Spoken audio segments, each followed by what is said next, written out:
record. Glad to have you here. We're here on episode 122 for the Town Hall Academy on talent management, developing your leadership team. And with me is Judy Hagelin from Hagelin Automotive in Boulder, Colorado. Judy. Mark Roberts from Schertz Automotive in Schertz, Texas.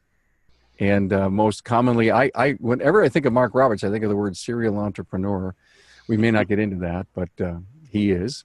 Tom Palermo is here, preferred automotive specialists in Philadelphia, PA, and former Napa ASE Technician of the Year. Good to see you, man. Well, it looks like I may have everything hooked up and ready to go. I want to give a shout out to our sponsor that brings this free episode to the automotive aftermarket worldwide from Jasper. So why purchase a quality Jasper remanufactured product?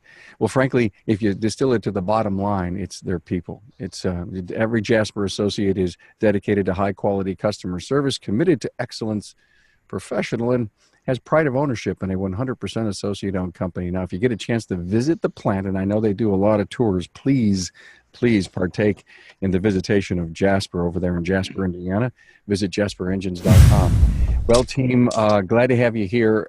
We're going to talk about leadership today. We talk about leadership a lot, but, the talent management, your job as the CEO of your organizations, you really have a huge responsibility in it. And, one of the things that you brought up to me, Tom, was, hey, listen, it really kind of starts in the interview if you want to set up a leadership development campaign. So what do you mean by that? Well, it's interesting because all of us have been in this industry for a long time, and I'm sure we've found people that we hired and kind of grew into positions that they're in currently. They probably started off way far down the line. Somewhere in that process of talking to that person, we've seen a spark of something in them that said to us, hey, I'm going to pose these questions to them. I'm going to see how they answer them. I'm going to ask them for their input, have them ask me questions to see where they're coming from.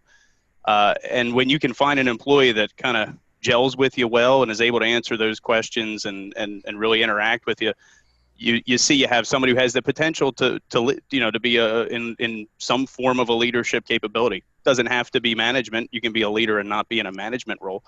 But I really think it all stems from a good start. When you interview somebody, you should be looking at that person like they could very possibly be the next key critical guy to your operation, and approach them accordingly. I love it. Mark, you have a principle of developing leaders. Can you share it with us? Well, I think that principle is not, I have to say I stole it from I ripped it off, as Frank would say. Yeah, R&D. R&D. Yeah, we should share the R&D principle. Rip off and duplicate. So, it was interesting when I came across this. It's a 70-20-10 principle, and it's really about 70% of your learning happens through experience, such as your daily task. And then 20% is through conversations with other people, such as coaching and stuff. And then 10% is through traditional training programs. So really, when you look at that and you sum all that up, leadership really happens mostly through experience. And so I can think about the leadership development I've done in my shop and with my partners, John and David. And I would love to think that I was some kind of guru and I had all this stuff down. I think mine happened more by accident. I didn't really know any better, and I just knew I wanted someone else to fulfill the roles that I was doing. And so it was just constantly handing off stuff to them. Please take some credit for this fact, and let me say that I believe you had great stock in those two guys. I did. Those guys were exceptional. And I think about, I just kept handing stuff off to them and say, hey, do this. So I didn't just dump a whole bunch of stuff on them. And then as I think back, John officed with me for a full year. When we were in our other location, we were just so cramped for space. We were growing. We had a collision operation there. We just didn't have any space, and we hired some more people on the front counter.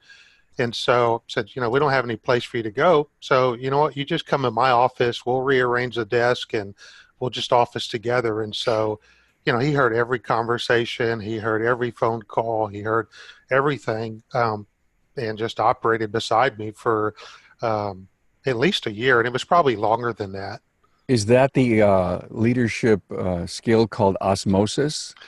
Well, I think that's some of it. I think when I think That about works. it does, because when I does think work. about the leadership lessons that I learned, I worked for a guy for 10 years, and I won't necessarily say that he taught me all this stuff by actually teaching me. It was just, I watched him and just looked at how he operated and how he did stuff. And that's how, we didn't have these sit down lessons or book studies or anything like that. And I just watched him and made notes.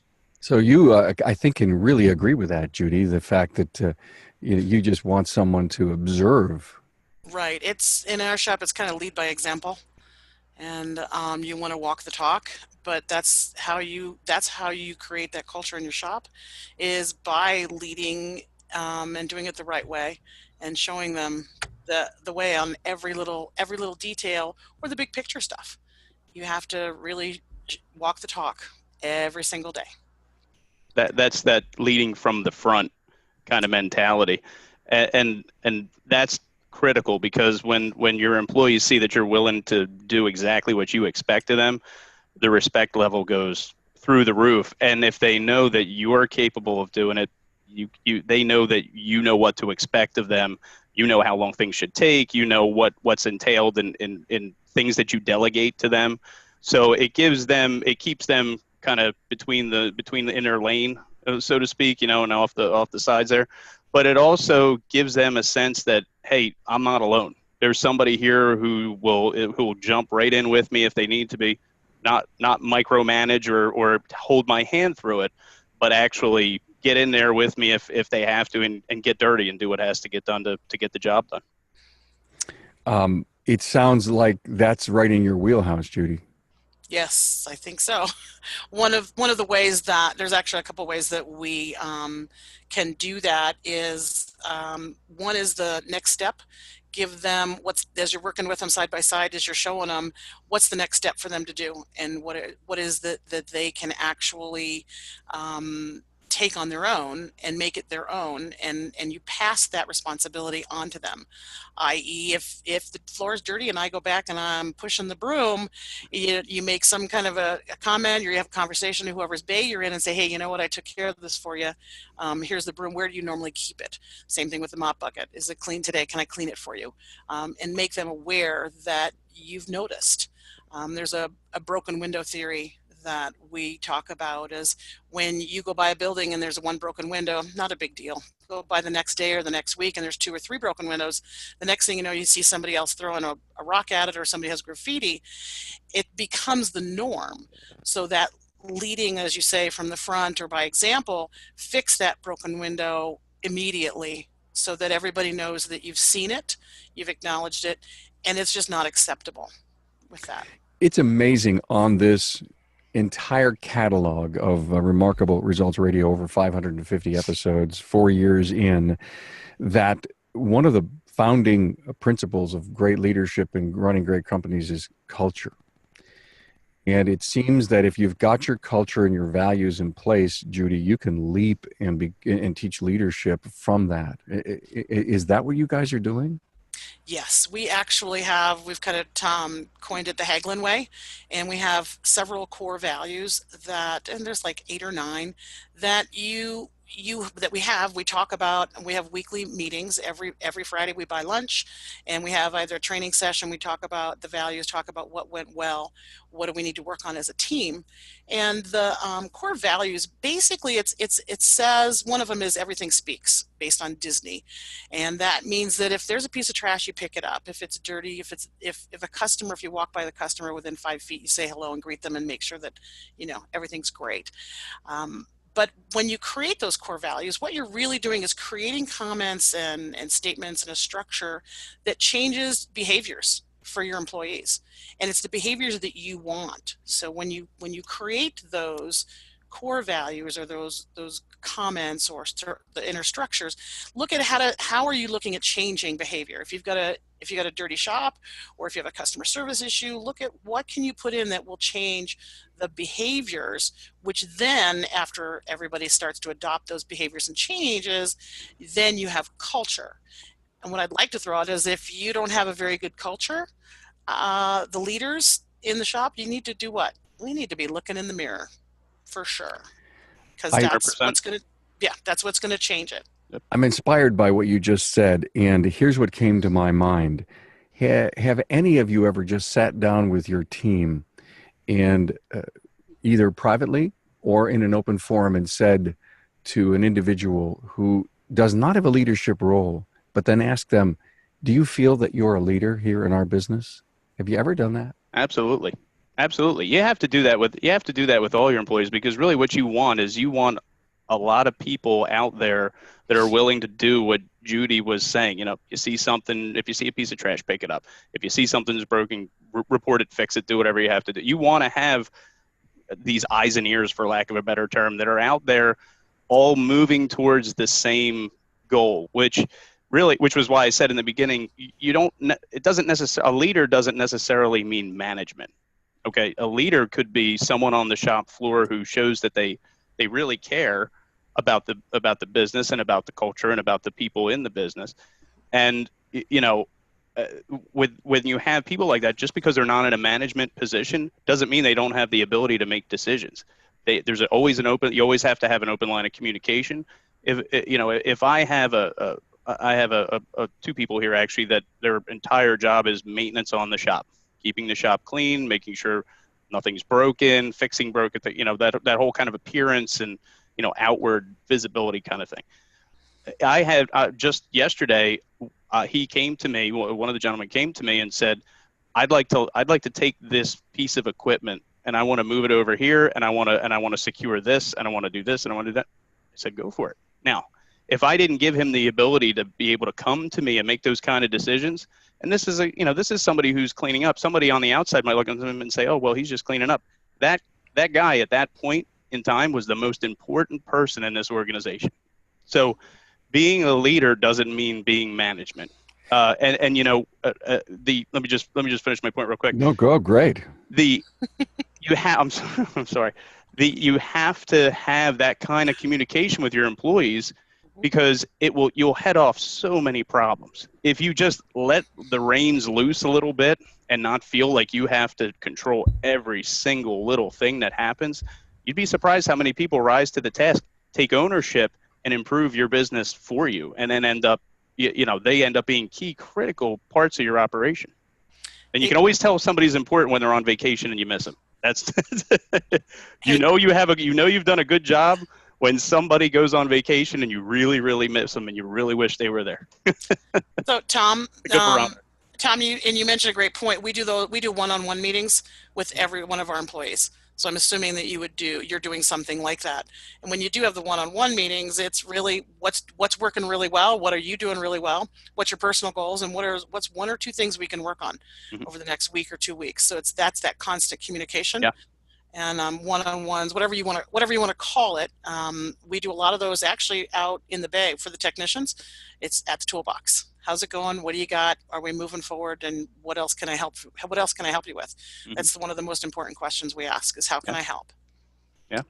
And also on Tom's point, that leadership thing, some of your employees are leaders. They may not be the right leader going the right direction. Mm-hmm. And one of the ways we do a behavioral study on our front staff, we do Wonderlic CPPs.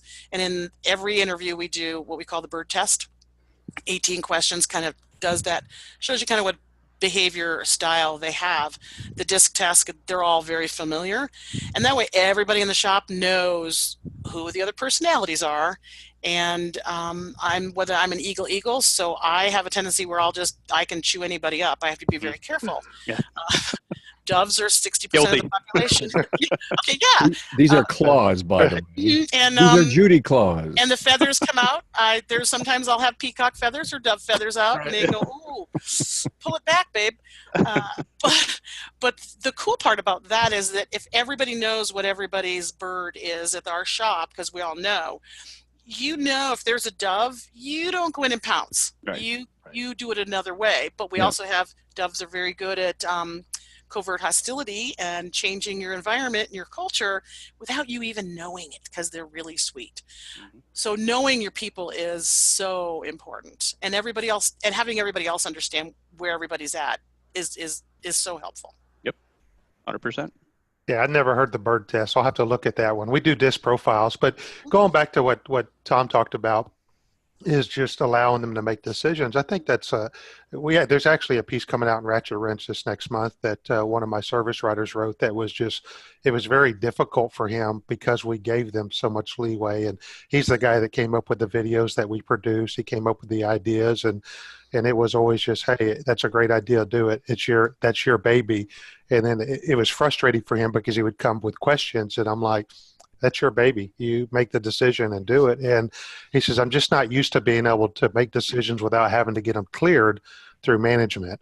And so he actually wrote a whole piece and submitted to I didn't even know he wrote it, but just kind of about the way we operate. And I've always kind of used the Jesus principle of, Jesus never answered questions, or he answered a question with a question. And so that was very frustrating for them, is that, so when John first came to me, he says, it just pisses me off because you never answer my questions, and I just told him, I said, well, John, I said, if I answer your questions, that's too easy. You'll never grow. So I want you to make the decision. And so then he, took that same principle and applied it to one of his employees. Well, that service writer was upset, and he never answers my questions. I'm like, why wouldn't either? Because that's how you're going to grow. You know the answer. You're just afraid to go execute. And we give you the leeway to execute. I will never get upset for you making a decision. I will be more upset if you don't make a decision. If I don't like your decision, yeah, we'll talk about it. But, you made the decision. So I love what he just said. And I want to ask both Judy and Tom. He said he owned it. So you don't have to be a leader to have someone in your shop own something. Can you give us an example of ownership from people on your team? Well, I would use the example of what I had with that gentleman yesterday who saw an issue, saw a problem, and it was affecting everybody in the shop. He decided to take the reins and say, hey, this is what I want to do. What do you think? And I said, hey, listen, it's your baby. This is your wheelhouse. I'll gladly help you if you want, but if it's gonna help you do your job better and it's gonna help the productivity of the shop, it sounds like you've already made the decision for yourself. You don't need me to tell you to go ahead and do it. So and these things happen every day. Sometimes you don't even realize they're happening when they're happening. And the good part is when you stop getting asked all those questions, that's you have either done one of two things. You've either got really good leaders, or they're not telling you stuff. So that's where Judy's the dove. That's where you want to make sure there's no kind of like passive aggressive nonsense going on. And generally you've kind of feathered that out, no pun intended, by in your interview process and your interactions with those employees. You're not going to keep somebody around who you think is going to be subversive. That's not going to happen. So I think these things happen every day, whether it's somebody walking by something and picking them up, picking up trash, whether it's guys putting shop tools back the way they're supposed to be put back, whether it's people who come up with ideas about securing equipment or securing tools or hey, I really think, it's going to take me this long to do this job. Can I knock this? I see this one's next on my list. Can I knock this one out first and then go ahead and do it? That kind of collaboration is really what drives productivity. That in my opinion, that's my opinion. So, Carm, you asked for an example, and one of our core values is that it's family. You make it feel like home, and my front service writer has taken that upon herself. Last year, she goes, you know what? We need an umbrella out where the little areas so that they're not sitting in the sun. Okay, great. You know what? I want to put plants by the front so that they're perennials. They come up every year so that we don't have to plant them every year, and it makes that little wall look better. And then this year we said, I've got a bird feeder, I've got the umbrella, we've got our planters, which we've always had. And she has truly made that outside appearance as well as the inside, because she's very, very picky about this space needs to stay clear, this needs to be good, everything's kind of in its place. So it's always looking crisp and clean when anybody comes in. And that she's taken all on her own. One of the things is Mark was talking that brought to mind was there's a book, Make the Noise Go Away by Larry Linney. And if you have that second in command or anybody else, it's really that communicating up. And they tell you, hey, you know what? I'm going to, Laura's an example of, hey, I want to buy the umbrella. I said, great, take the card, go for it. What's that communication up? Back to then you know that they're on the right track and they're going the right direction. And you're saying, you know what? I love that idea. It looks great.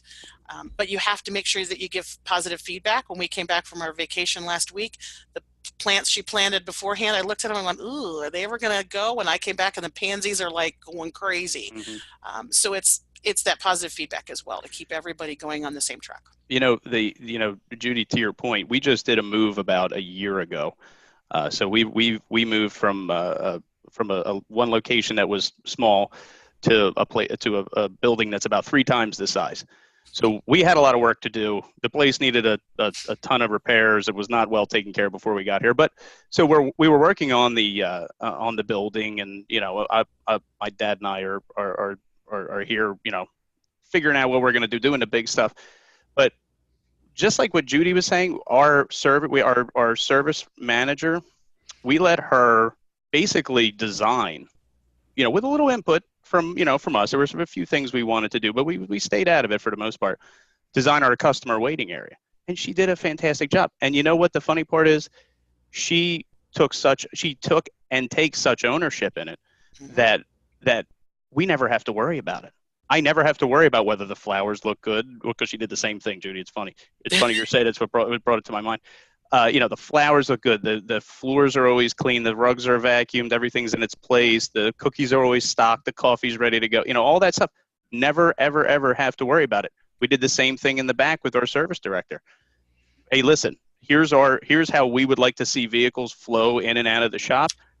But tell me what you need. What do you think? And run with it. And we'll do it. And we'll let you kind of design your own setup. Our productivity skyrocketed because we moved to a larger location, but also because we let the person who has to work in that every single day have input and really make it their own. And because they made it their own, they take more ownership of it, and it becomes their baby.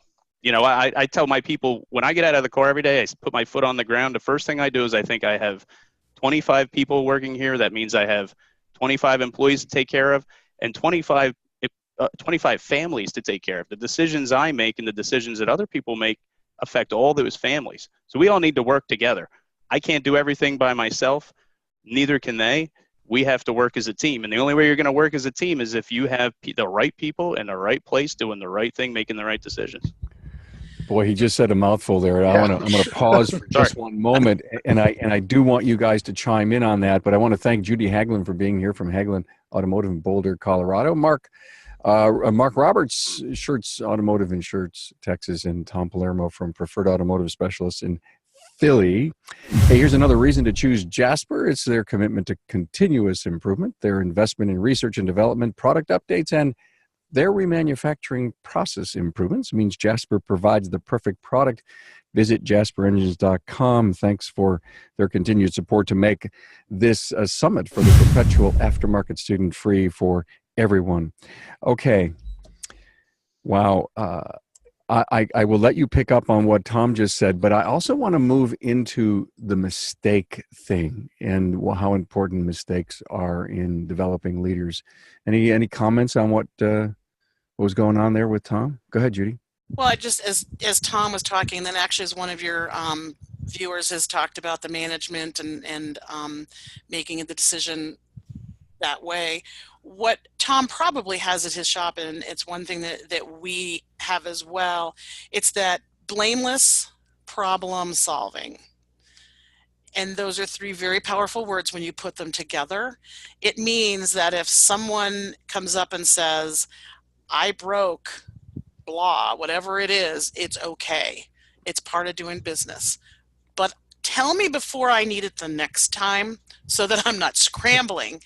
But it's problem solving, but not putting blame on it. There are things that go wrong every single day. I would love to have a day that goes flawlessly.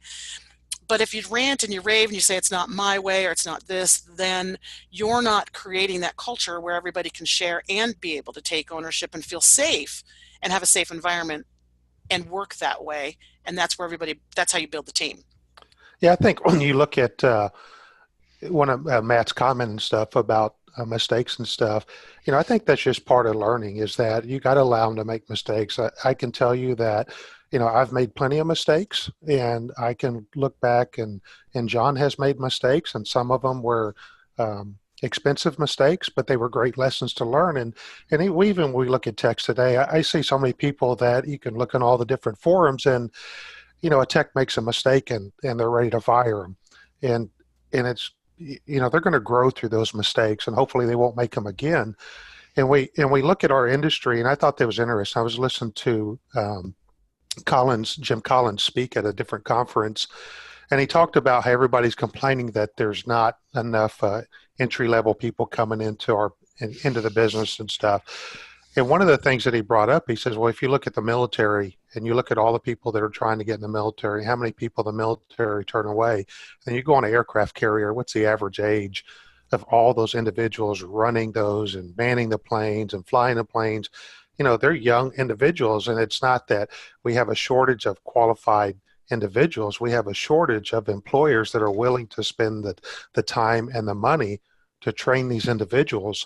And so that goes back to leadership also, is that, I think we get so afraid that someone's going to make a mistake and, oh my gosh, it's going to cost us some money. And, that's just, I broke more stuff and screwed up more stuff in my lifetime than, so I'm pretty forgiving when it comes to that.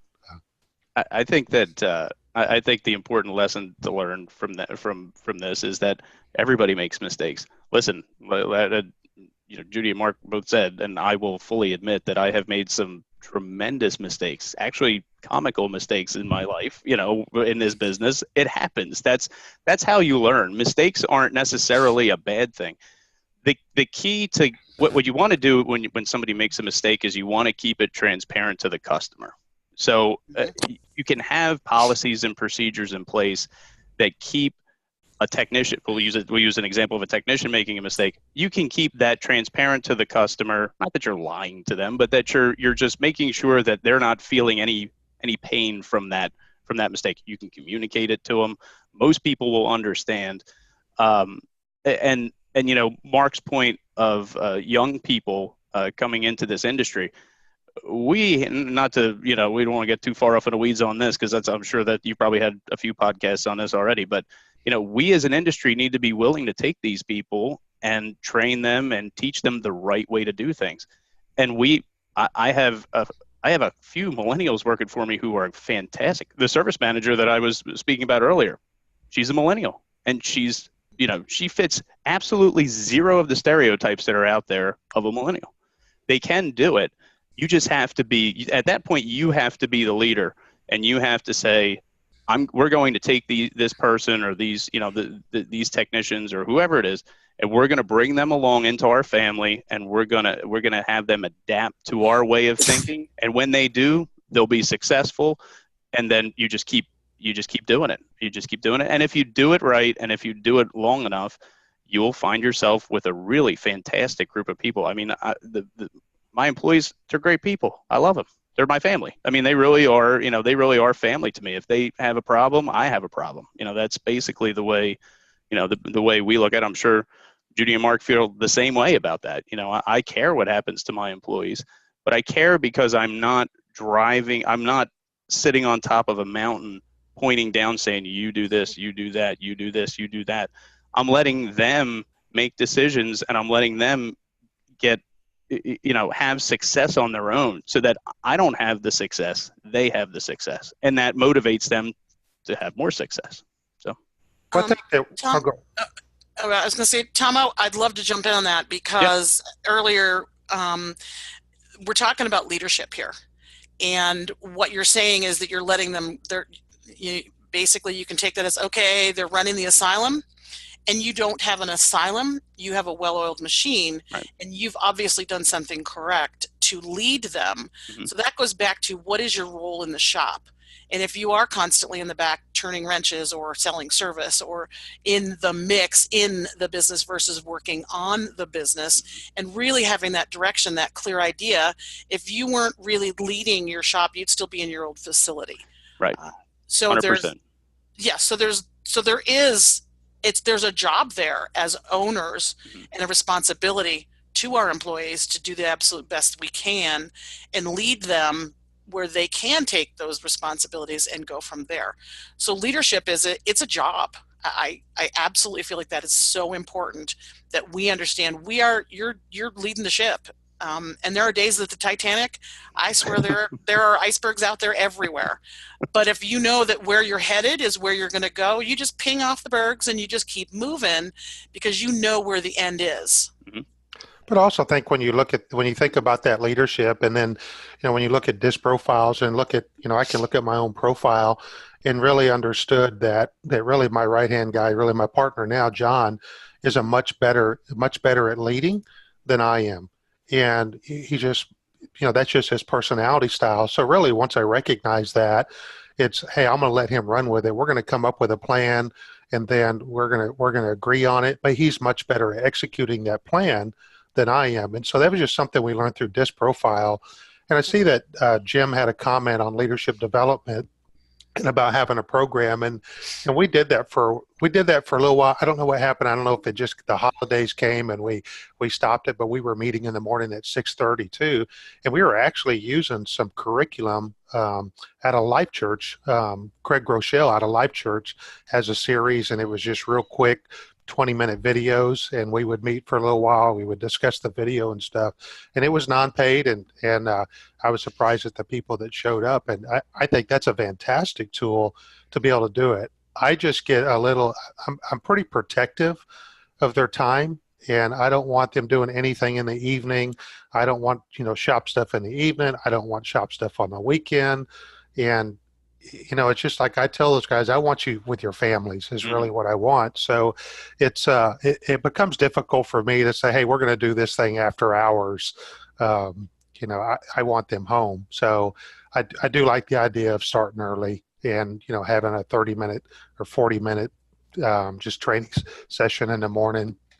I don't know if he does it every week or every 2 weeks, but I did see some really good development out of it. So great tools. Thank you for all of this. I love where this is going. I really hear and feel your passion, and I really think that our listener, not only today, this weekend, but as we publish this podcast and it's available, the evergreen for anyone to listen anytime, is really going to hit a mark with people. And as I've heard you all really give it up and be so transparent, I'm going to ask you, were you always this good? I may know that answer because I know how poor I was as a leader in the early days. And so I'm going to ask each of you to comment on this. Take me back to the day that it hit you upside the head that you had to become a better leader because you knew you had to grow a family and a team and a better company. Mark, do you remember the day that it hit you upside the head? I can't specifically remember the exact day, but it's probably because I wanted to take vacations. I learned I wanted to do that. I can definitely remember some bad leadership days that I had, probably more than all the good leadership days. But really, I think it came down to I never wanted to have a one-man company or two-man company. It was always I wanted something that we could grow, that if I wanted to take vacations, I wasn't going to have to worry, and we would still be making money somehow. So it just wasn't it wasn't till I was in my 40s, I know that I started learning more leadership. And so I think now, even with John, he has got more leadership training than I ever was exposed to at his age. And so we spend money on it. He's got a coach, and So, it does cost money sometimes. It's like, I'm not sure I can give him everything that he needs, and I want him hearing it from others too. And so I want him exposed to others, which brings up a point on networking, is that it's huge, is to go out and network and learn what other leaders are doing. One thing I've learned from your podcast is that there's a lot of very, very smart individuals out there running shops and participating in your podcast, and I'm always just so impressed. Thank you. Before I go to Judy on that, I don't know why it hit me just a few weeks ago, but I've always believed in this thing about the fly on the wall. So I actually started to talk about it on the show, that the podcast is really like allowing you to be a fly on the wall inside of your colleagues and hear their stories told. And it was always something years ago, I always said, God, I wish I could be a fly on the wall of my competitor down the road in their next employee meeting. Love to know what's going on there. Well, that's what we do here. Judy, remember the day that you became a great leader? Well, as you said that, I harked back to in my early 20s when I managed McDonald's. When Dana and I first started the shop, I worked McDonald's, paid most of the bills. And after 3 years, I said, okay, I'm done with that. I'm coming to work for Hagelin's. And I could get anybody to do anything at McDonald's. And that's, I got to tell you, that was a natural talent that I have. I didn't come into realization of how really good and fine-tuned that really could be till much later on, where I figured out who I was, figured out who my husband was. We learned how to communicate, and we figured out what each other's strengths are. And being a woman in the industry, I'm going to put this out to all the women in the industry. A lot of us women are those leaders behind the technicians that we've married. And I was always afraid that I was going to hurt Dana's feelings, and he said, yeah, I don't care, you are the leader. And if you ask any vendor, they said, yeah, Judy's the one that gets it done. And for the moment for me, when I really realized that I was a true leader, was when with ATI and our all women's 20 group, and we had a dinner, and we were talking, and all of a sudden I said, you know what, I really am the driving force at Hagelin Automotive. And everybody stopped. There's 20 women in the room. They stopped and they looked at me and went, it's about time you came out of the closet. I went, wow. Okay. So I think it was really at that point that I realized that, okay, I am that person. And in this male-dominated industry, that can be a challenging path to take. But that was, for me, that was coming out of the closet, and we joke about that. Dana and I do a lot, because I was always wanting him to be that leader, that manager, and that's not who he is. Dana is, once again, as with Tom, he's an ASE Master Tech Award winner, and we quote him as Jesus in the back. And my tech came into a meeting that day and says, boss, I need Jesus, and he needs to come to the back now. And we went, okay. And the person I was meeting with said, what does that mean? I said, well, it means that he needs to make magic happen because something broke or something's not working right. He goes back. He's back 5 minutes later. I said, wow, that was very fast. So a miracle? He says, no, they were just not looking correctly. So, yeah, it's amazing. You just go wave your hand over that problem. Dana. Yes, magic. I'm moved by all the things that are going on here today. It inspires me to remind the audience that Mark, Judy, and Tom have done one-on-one episodes with me. And so if you want to hear more from their great wisdom, please run their names. In fact, when you go to the website, when this thing is published, you'll have a click and you'll see all their episodes. And then Judy mentions the ATI All Women's 20 group. Well, I had Judy and two others at Apex this past year, and we were in our Apex studio. And I have to tell you, and I told actually Judy this week, I said, it's still one of my favorite episodes. We were so into the dynamics of these three great ladies in our industry. So thank you for all of that. Tom, take me back to the day that you said, I think I'm a leader now. It's funny. I don't remember the exact day. I couldn't put a date on it, but I can remember the situation. I'm out in the shop working on a car. I have a phone. I got somebody on the phone waiting for me. I have a runner asking me where they're supposed to go. I got all this stuff going on, and I'm thinking to myself, what the hell am I doing? Like I gotta delegate this stuff. I gotta find I gotta develop a process. I gotta find a way to make sure that these things get done, remains transparent to the customer. All they see is a good product being put out by the shop. They're happy, they feel good, everything's fine. But on the backside, I can't do everything.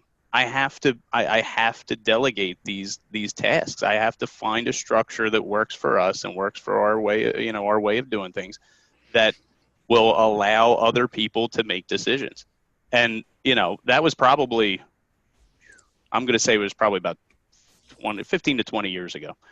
And it was in the summer because remember it was hot. That was also an issue. We put AC in the shop not too long after that. But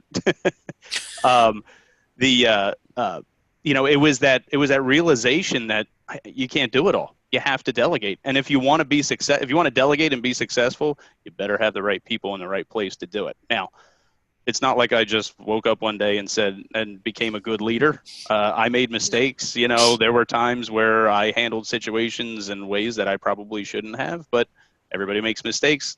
They only really count if you don't learn from them. So I learned from my mistakes. I remember, at the time the internet wasn't what the internet is now, reading, trying to find books and read and go to classes and all that kind of stuff. I had friends who were in the corporate world, and I would bounce stuff off them just to try to see, not that they have it all figured out, but just to see where everybody is and how it all, and how it all worked. And we slowly developed our way of doing it, and it's, knock on wood, it's worked pretty well. So. Here's some irony of this whole thing. The topic today is talent management, developing your leadership team, and the irony here is you have to become a leader yourself. Mm-hmm. And I really love the fact that we told this story here near the end. And what I want to prepare you all for is anything that you'd love to contribute. We'll go around the room after I give another high five out to Jasper. And by the way, I want to thank so many that are hanging out, giving some great comments. I absolutely love what's been going on here. And in fact, what I think I may do is just copy these comments if I possibly can, and then maybe get them inside the show notes, because there's been some great banter here. A family keeps their vehicle on an average of 11 years. Man, my daughter has a 9-year-old car. I mean, that's getting up there, right? And where's the first place that they may turn if the drivetrain fails? Well, to your shop and to Jasper. An engine or transmission is a major purchase, and it should be trusted to a 100% associate-owned company for quality remanufactured products. Thanks, Jasper, for your support of the Town Hall Academy and making it free for the automotive aftermarket. Well, let's go around the room and hit on any kind of topic or any other great advice that you'd love to give to your colleagues and peers inside the industry. Tom, I'll start with you.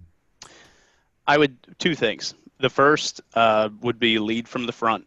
Do not let your people think that you're standing on top of a mountain, pointing down to them, telling them that you make sure that they understand that you're willing and able to get involved if need be. That when you do that, you are able to develop a relationship with your employees, a respectful relationship where they feel like they have, there's a camaraderie there that they can communicate with you, which will also help with my second point, which is not to micromanage people. When you micromanage people, you're setting them up. You're setting the leadership training part of this up for failure. You most certainly are. If you micromanage people and you're not willing to kind of take your hands off the reins a little bit and just provide the bumpers so people don't go off the road, you're not going to create leaders. You're just going to create people to come to you with questions and expect, like Mark was saying, waiting for your answer. You can't do that. You cannot micromanage. You have to let people you give them the tools they need to get up there, but once you feel they're ready to fly, let them go. Stay close to them, monitor them, make sure you know what's going on, but don't get involved and let them learn. If they make a mistake, let them learn from that mistake. Counsel them on what happened, why it happened, and how to have it not happen again, and then just move forward in that way. It takes a long time. It's not a process that's, a 2-week process. This is really, when you think about it, and I think Judy and Mark would agree with me, this is a lifelong learning process. This is not, they say somebody's a born leader. I don't know. I think everybody has to learn how to be a leader, and every good leader that you talk to is going to tell you that, they're still learning. You never really master your craft at that. I know I certainly haven't. So, and I'm really glad to be part of this, because I've learned from Judy and Mark today. I've picked up a ton of stuff. So thank you two for that. I really, really do appreciate it.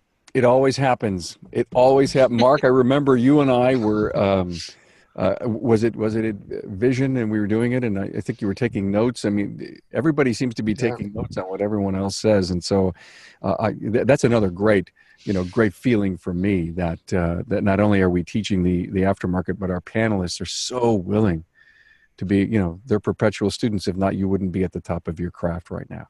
Judy, I will give you the last word. Mark, I'm going to let you go next.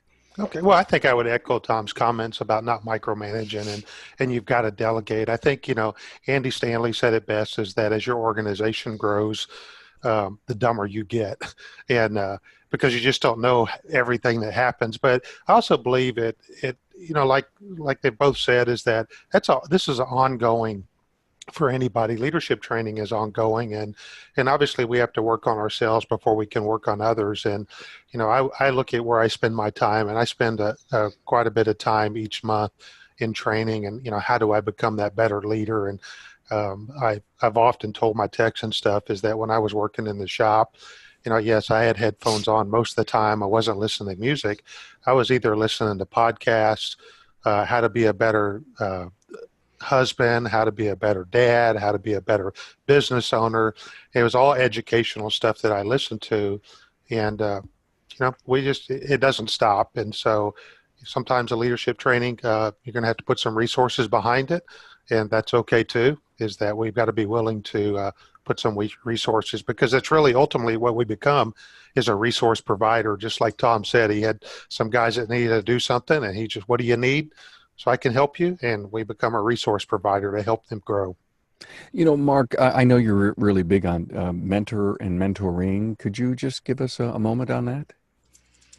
Yeah, I think everybody should have a mentor. I have a couple mentors that I go to. They're not even involved in our industry, and then I mentor 3 other business people now that I meet with them every 2 weeks, and we go over a number of different things. I kind of let them drive what they're looking for, and then based upon what they're looking for, then I'll deliver what I think is best for them. And so it's been very fun doing it because they're younger individuals with some great businesses, and I can see where they've made some mistakes, and I'll confront them on some of the stuff. And some of it was, you're in a market that you probably shouldn't be in, and this is why, and you just don't want to admit to yourself that you've made a mistake, And so, but yeah, I love mentoring. So I was at a career day yesterday with about 100 high school students. So it was a great time. I said I wasn't there